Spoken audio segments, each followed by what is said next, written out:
Shri Anandamayi Mat Ki Jai. There was a young man, into what supernatural states he used to pass. How many kinds of visions he had. He would, for example, do pranam and remain in that posture for hours together, without raising his head, tears streaming down his cheeks. He declared that he saw and heard Krishna teaching Arjuna, as described in the Gita, and that he used to have many other visions and locutions of the kind. This body told him that if a sadhaka could not remain firm, control over his mind, he would be liable to see and hear many things, both illusory and genuine, all mixed up. He might even be subjected to the influence of some spirit or power. Such occurrences, far from creating pure divine aspiration, hinder than help. Moreover, to see someone in a vision or to hear him address you may well become a source of self-satisfaction or egotistic enjoyment. To lose control over oneself is not desirable. In the search after truth, one must not allow oneself to be overpowered by anything, but should watch carefully whatever phenomena may supervene, keep fully conscious, wide awake, in fact retaining complete mastery over oneself. Loss of consciousness and of self-control are never right. In the course of the same conversation, Shri said, "The Lord Buddha is himself the essence of enlightenment. All partial manifestations of wisdom that come in the course of sadhana culminate in supreme enlightenment, Bodh Swarup. In a similar way, supreme knowledge, Gyan Swarup, or supreme love, Bhav Swarup, may be attained. As there is a state of supreme self-knowledge, likewise is there a state of perfection at the zenith of the path of love. There one finds the nectar of perfect love identical with supreme knowledge. In this state, there is no room for emotional excitement.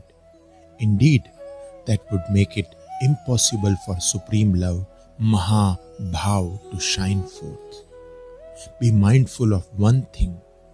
If, when following a particular line of approach, one does not attain to that which is the consummation of all sadhana, namely the final goal, it means that one has not really entered that line.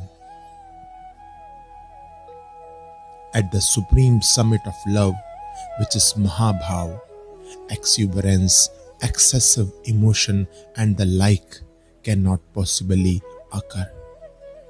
Emotional excitement and supreme love are in no wise to be compared. They are totally different from one another. While absorbed in meditation, whether one is conscious of the body or not, whether there is a sense of identification with the physical or not, under all circumstances, it is imperative to remain wide awake.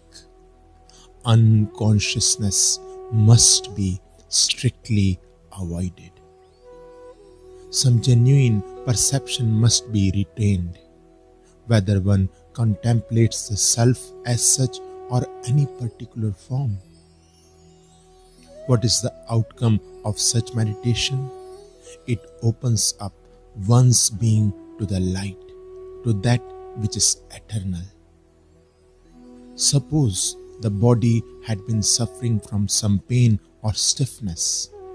Lo and behold, after meditation, it feels perfectly hale and hearty, with not a trace of fatigue or debility. It is as if a long period of time had elapsed in between, as if there had never been a question of any discomfort. This would be a good sign. But if tempted at the first touch of bliss to allow oneself to be drowned in it and later to declare, "Where I was, I cannot say, I do not know," this is not desirable. As one becomes capable of real meditation, and to the extent that one contacts reality, one discovers the ineffable joy that lies hidden even in all outer objects. If on the other hand one loses oneself, as it were, lapsing into a kind of stupor while engaged in meditation, and afterwards claims to have been steeped in intense bliss, this sort of bliss is a hindrance.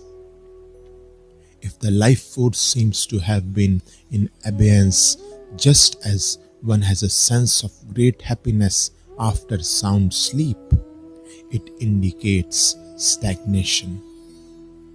It is a sign of attachment, and this attachment stands in the way of true meditation, since one will be apt to revert to this state again and again, although from the standpoint of the world, which is altogether different, it would seem a source of profound inward joy, and therefore certainly an indication of spiritual progress.